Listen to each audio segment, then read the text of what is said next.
Bienvenido a nuestro Empower Her Trilogy Podcast. Soy Mari Díaz, fundadora de este espacio, y hoy tenemos un episodio muy especial dedicado a la enfermedad de Alzheimer's. Hoy nos acompañan Norma Trabanco, reconocida experta en la enfermedad de Alzheimer's y psicóloga. La señora Wendy Molina, fundadora de Horas de Amor para mi Abuelito, una fundación dedicada a ayudar a los adultos mayores, y la señorita Clara Martín, especialista en cuidado de hospicio. Gracias. Vamos a empezar con las primeras preguntas para nuestras expertas. Norma, ¿cuáles son las señales y síntomas tempranas de la enfermedad de Alzheimer's? No todo el mundo presenta los mismos comportamientos. Una de las características que vemos es una afectación significativa de la memoria a corto plazo. ¿Por qué digo a corto plazo? Porque nosotros vamos a mantener por mucho más tiempo la memoria a largo plazo cuando empezamos a presentar una demencia. La memoria a corto plazo, puedo decir qué es lo que yo desayuné el sábado. Vamos a suponer que ya no me acuerdo. Cuando me tomé las pastillas, por la mañana o por la noche. Esos lapsos que se crean, estas lagunas, para que las personas que nos están escuchando entiendan, estas lagunas mentales pueden ocurrir después de los 35 años. Nosotros somos el país donde tenemos más personas con Alzheimer jóvenes, 248,000 personas.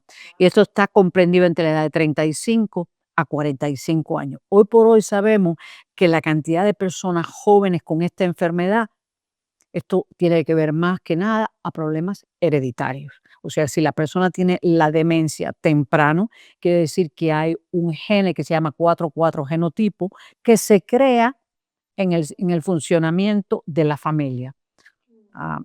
Sí sabemos cómo una persona va a desarrollar la demencia, pero usualmente en los Estados Unidos, como conversado anteriormente, en los Estados Unidos se demora hasta de 10 a 12 años para diagnosticar a una persona con demencia. Y nosotros tenemos casi 100 tipos diferentes de demencia. Lo que pasa más que nada es que todas las demencias tienen un común denominador de comportamiento. Yo puedo tener otra demencia y tener comportamientos como si tuviera Alzheimer. Nosotros los latinos no nos evaluamos adecuadamente, no vamos a un neurólogo, vamos a un médico de medicina general. Solamente haciendo un MRI, un CT scan, yo puedo determinar qué tipo de demencia yo estoy presentando. Gracias, muy interesante. Una cosa importante, Mari, gracias por todo, por la invitación acá hoy, que como dice la doctora también, nosotros es largo el tiempo, el periodo para detectarlo, porque a veces tenemos esos síntomas y no queremos como cuestionar. Sabemos que algo está pasando, pero no tenemos. Y eso pasa mucho en mi caso, porque trabajo mucho con seniors. Es que a veces los hijos estamos mirando, pero no queremos aceptar la realidad que estamos viendo. Y eso se nos lleva a un proceso que esperamos ya, que como se dice en mi país, que la bomba explote, para saber de que ya mi mamá está dejando quemar las cosas en la cocina, ya estamos viendo una realidad encima, pero a tiempo se toma tiempo porque no vemos, no, ¿cómo se explicaría, doctor? Bueno, esto es muy, el humano va a esconder los procesos de pérdida de sus habilidades. Nosotros, esta enfermedad tiene 7 niveles y en los 2 primeros niveles no vamos a ver ningún cambio significativo. Yo, por ejemplo, soy una mujer de 72 años, ya yo puedo tener Alzheimer, puedo sentarme aquí y ustedes hacerme todas estas preguntas y yo funcionar si yo estoy en el nivel 1. Ahora bien, como yo soy una mujer latina, si yo empiezo a tener cambios de mi memoria, mis hijos, mi entorno va a decir, mamá, eso son cosas viejas. De viejo. Yo espero que sí, que tú vas a tener pérdida de memoria porque ya tú tienes 72 años. Ahora, si yo soy un anglosajón, yo voy en mi nivel 2, voy a ir, porque usualmente estos niveles se demoran 5 años entre un nivel y otro. En el nivel 2 voy a tener una cosa que se llama MCI, memoria congenital con impedimento. ¿Cuál es lo que es memoria congenital con impedimento? Yo me empiezo a dar cuenta que ya yo no soy la misma persona. Yo empiezo a perder mi inhibición. Empiezo a hablar un poquito de sexo. Empiezo a discutir por gusto. Voy a tener cambios de mi personalidad. Y ¿Por qué pasa esto? Porque la gran mayoría en la comunidad no está educada. Los hijos no están educados para ver los cambios que sufre un envejeciente o una persona joven, porque como mencioné anteriormente, hay personas jóvenes con esta enfermedad. Gracias, gracias. Muy buena esa explicación. Gracias. ¿Pudieran explicar un poquito la parte esa de la negación, ¿no? La comprensión actual sobre las causas y factores de riesgo. Las causas y factores de riesgo. Nosotros, hay una amalgama esto no hay clase cultural ni nivel económico que determine que una persona va a tener demencia o no. Sí sabemos que una persona que excesivamente ha usado su cerebro, o sea, que es matemático o que ha estado bajo un gran estrés como estar preso por mucho tiempo, o una persona que ha usado drogas por largos periodos de tiempo, eso va a ser un preámbulo. O si yo tomo medicamentos psicotrópicos por largos periodos de tiempo, esto va a afectar el funcionamiento del cerebro. ¿Por qué? Porque cuando yo tomo cualquier tipo de medicamento para eliminar un comportamiento, yo estoy creando barreras en mi cerebro. Yo no voy a poder mandar los mismos impulsos que yo mandaba anteriormente. Y estos son unos factores. Nosotros somos una sociedad de consumir medicamentos. El latino, cuando va a un médico, si tú no le mandas una pastilla, ese médico no sirve. No, estamos acostumbrados a esto. ¿Por qué las personas anteriormente eran más longevas? Porque nosotros hace 50 años cambiamos nuestros hábitos alimenticios en los Estados Unidos. Todo lo que yo como en los Estados Unidos tiene preservantes. El cerebro es como un filtro. ¿Cómo yo puedo eliminar todas estas toxinas? ¿Cuánta cantidad de agua yo tomo? Y estos son una pila de factores que las personas podemos saberlo, pero no lo utilizamos en el día a día. Nosotros siempre podemos cambiar nuestros hábitos alimenticios, que es lo más importante. Acuérdense que el 78% de las enfermedades del humano está relacionada a lo que yo me pongo en la boca, lo que yo como, lo que yo tomo y el medicamento que utilizo. Si yo después de los 65 años tomo más de 10 medicamentos, la interacción de estos medicamentos automáticamente va a crear pérdida de memoria, porque mi cerebro no puede eliminar todas estas toxinas. Acuérdate que nosotros cambiamos hace casi 30 años los trans fat por gluteum. Y los estudios más grandes, por ejemplo, que se han hecho en Inglaterra, el gluteum, tú le das a los ratones por 6 meses gluteum y los ratones se vuelven completamente locos. Ahora los niños tienen hiperactividad y las personas mayores tienen alergia, y esto se debe al porciento tan elevado del glúteo. Tú puedes eliminar el glúten. Es extremadamente costoso no comer glúten. Todas estas son realidades que están sucediendo. Por eso nosotros tenemos, con todos estos cambios que están sucediendo, nosotros tenemos que aprender a cómo vivir bien. Si malamente lo hacemos. Correcto. Ok, ¿pudiéramos hablar un poquito de los avances que se han realizado en el diagnóstico y el tratamiento de Alzheimer? Ahora hay mucha habla de, por ejemplo, una nueva pastilla o un nuevo tratamiento. Hay posibilidades. Los israelitas están probando una pastilla y nosotros sabemos qué es lo que causa el Alzheimer. Cuando Alois Alzheimer descubrió esta enfermedad en el 1906, se dio cuenta por primera vez, después de hacer una autopsia del cerebro, que el amiloide, que es como si es una vitamina, endurece y crea placas entre una neurona y otra. Yo trato de mandar mensajes y no lo puedo hacer. ¿Qué pasa con esto? Como yo tengo billones de células en el cerebro, por eso esta enfermedad puede durar de 20 a 25 años, dependiendo de las otras enfermedades que yo pueda tener. Ahora bien, si yo tengo diabetes, si yo tengo exceso de peso, si yo tengo la presión alta, si yo tengo el colesterol alto, si yo tengo problemas cardíacos, todos estos son factores que pueden acelerar o disminuir las características de la pérdida de mi memoria. ¿Qué medicamento? En realidad no hay nada. Cuando yo estoy diagnosticado con Alzheimer, y el problema grande es que muchas personas son diagnosticadas con Alzheimer que no tienen Alzheimer. Eso es lo triste que está pasando en la sociedad. Los medicamentos que estamos utilizando para las personas con Alzheimer son medicamentos psicotrópicos que utilizamos para personas que tienen problemas de comportamiento. Los comportamientos que presentan las personas que tienen Alzheimer no tienen nada que ver con el medicamento que estamos utilizando. Pero no tenemos otra cosa. Tenemos que controlar a este paciente. No tenemos dos medicamentos que se utilizan hoy por hoy, que es la Namenda y el Aricept. Lo puedes poner en el inodoro y descargar porque eso no va a hacer nada al cerebro. Nosotros gastamos, ay, perdón, casi 236 billones de dólares al año en medicamentos para el Alzheimer. Y ese dinero sale del bolsillo tuyo y del mío. Y esto, en la Escuela de Medicina de los Estados Unidos, una persona no debe tomar ningún medicamento después del nivel 4. Sin embargo, vamos a las entidades que tenemos en la comunidad y vemos personas en estadio fetal tomando medicamentos para la pérdida de memoria.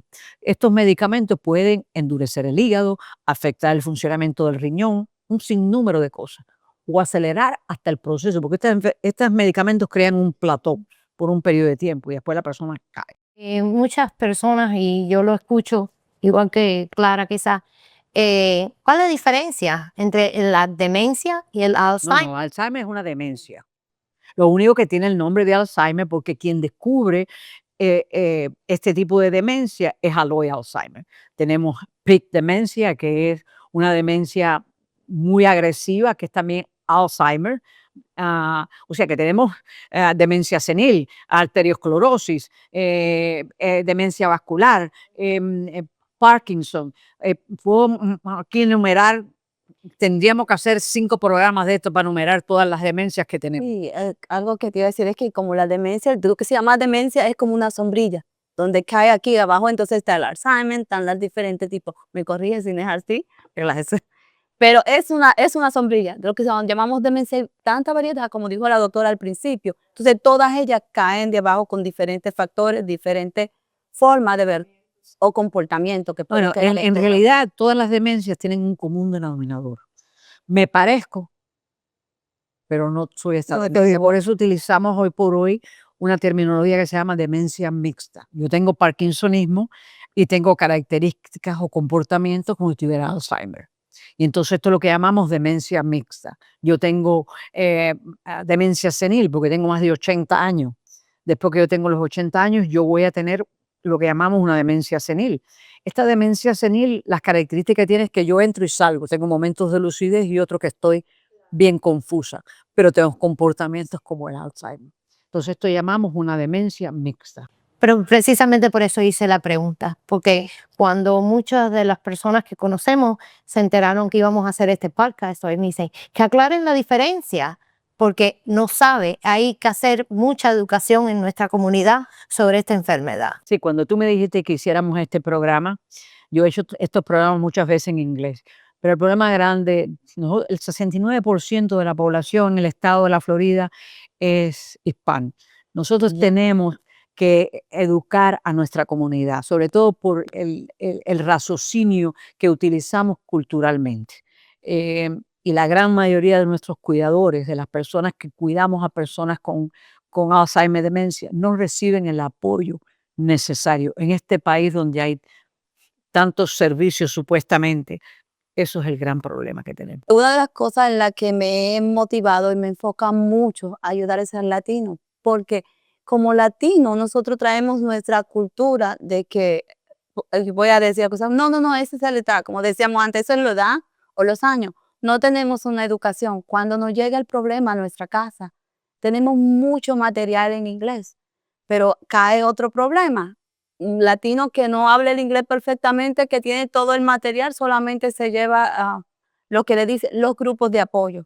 Por lo menos el latino con grupos de apoyo para este tipo de enfermedad no hay tanto como debiera de ser. No voy a decir que no hay. Bueno, O sea, anteriormente, perdóname que te interrumpa, anteriormente el Alzheimer Association, cuando yo era parte de la Alzheimer Association, teníamos grupos de apoyo todo el tiempo latino, y en español. Y desgraciadamente todo esto desapareció. Hoy por hoy, yo sí tengo una fundación que se llama Baba's Bunch, donde yo doy grupos de apoyo en Easter Seal. Porque Easter Seal tiene un programa muy grande adentro de los daycare para pacientes con Alzheimer demencia. Por ejemplo, el de que está aquí en Kendall es para casi 100 pacientes con Alzheimer. O sea, sí ya tenemos programas. Lo que no tenemos es la habilidad en la comunidad de informar a estas personas cómo pueden obtener esta información. todas estas agencias que reciben dinero federal debían educar a la familia cómo recibir ayuda y apoyo. Y eso es uno de los factores que estamos careciendo. Hemos eliminado la habilidad en estas organizaciones de educar. Sí, es lo mismo, por ejemplo, en mi caso, yo es lo que hago, trato de educar al latino con grupos de apoyo, viendo la importancia que es o recibir ayuda, porque no tan solo, quizá lo vamos a ver adelante, no tan solo sufre la persona que tiene la enfermedad, siempre he considerado personalmente que el caregiving o el cuidador, yo a veces digo que necesita más ayuda a veces que hasta la misma persona con la enfermedad. Entonces, a eso me refiero. Nosotros como organización también tenemos ese enfoque, la importancia que es para el latino recibir ese tipo de ayuda en su idioma. Déjame decirte algo que es bien significativo. Eh, A nosotros nos cuesta mucho trabajo pedir, cuando la persona emigra, característicamente considera que no es necesario pedir ayuda porque yo voy a ser independiente hasta que la persona enferma. A nosotros nos cuesta mucho trabajo pedir esa ayuda.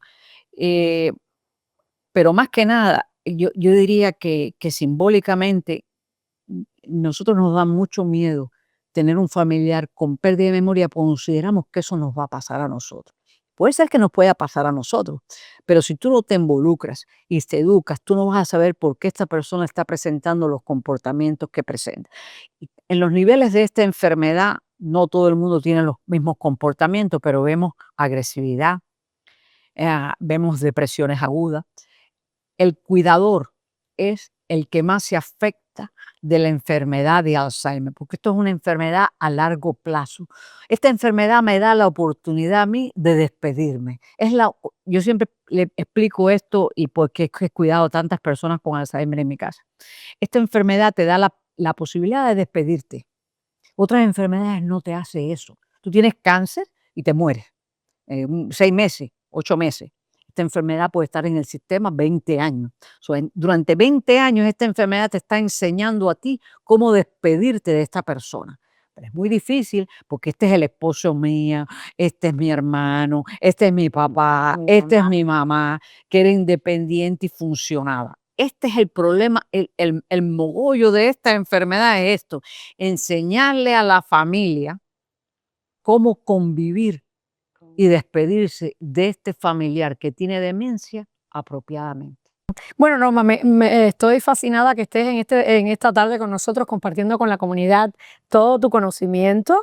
Y una vez más, quisiéramos preguntarte qué papel juega el estilo de vida de las personas para el riesgo potencial en esta enfermedad. Tiene un riesgo no muy alto, pero sí tiene un riesgo, porque si yo abuso del alcohol, voy a tener Jacob demencia, que es una demencia casi prima hermana al Alzheimer, porque tengo una deficiencia de vitamina B1. Siempre vamos a ver que uno de los problemas grandes en el cerebro es la falta de vitaminas. Nosotros no combatimos la demencia con vitaminas. Y hoy por hoy sabemos que es uno de los factores fundamentales. Cuando yo tengo deficiencia de vitamina B6, B12 y B1, yo voy a empezar a tener pérdida de memoria. En otros países utilizamos medicamentos basados en vitaminas para mejorar el funcionamiento del cerebro. En los Estados Unidos ahora estamos viendo un poquito este cambio. Pero acuérdense que las compañías farmacológicas controlan al enfermo, igual que las compañías de seguro en los Estados Unidos. Gracias por tu respuesta, porque evidentemente has traído a nosotros la nueva pregunta que tenía para ti, que es de qué manera podemos prevenirlo, y nos has podido dar una orientación en lo que es la medicamentación con vitaminas y cosas así que a lo mejor no hemos estado teniendo en cuenta. Otra característica es de saber cómo lidiar con el estrés, ¿no? Eh, Eso es un factor.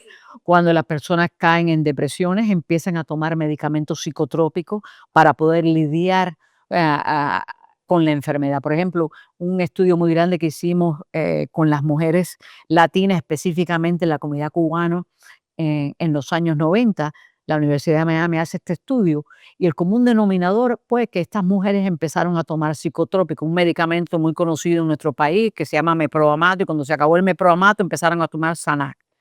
Tú tomas todos estos medicamentos por largos periodos de tiempo o tomas medicamentos para dormir. Pero es que cuando digo estas cosas, la mayoría de nosotros vamos a un médico y no educamos a la familia. Ese es el problema grande que tenemos aquí.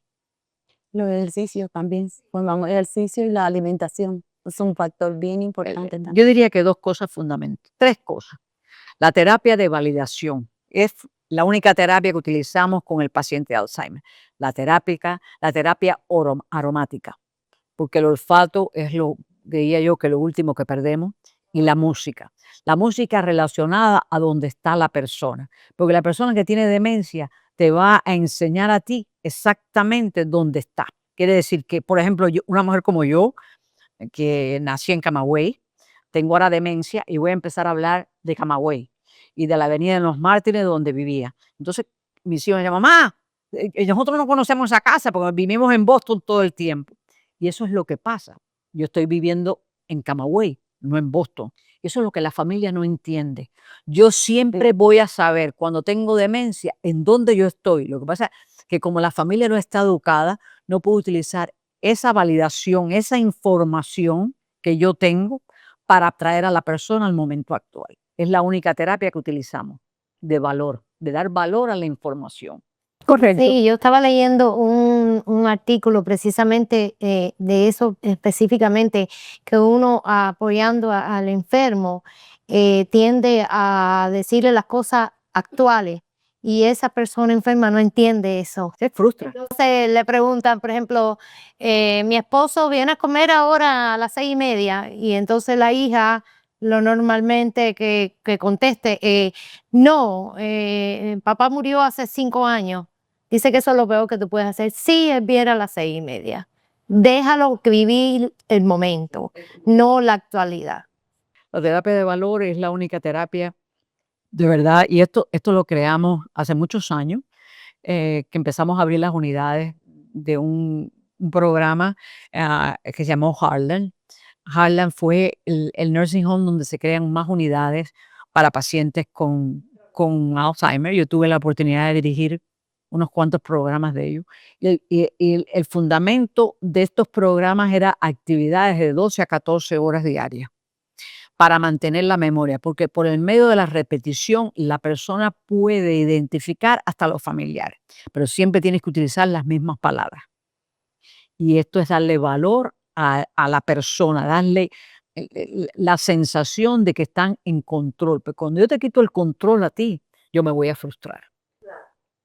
Quizá, doctora, me corrige si no estoy en lo correcto, pero una de las cosas que siempre he dicho es que le acelera la enfermedad es cuando le hacemos esos cambios o tratamos de traerlo a nosotros. Pero durante toda mi experiencia me he encontrado con personas que con la enfermedad lo que quieren es paleta y una muñeca.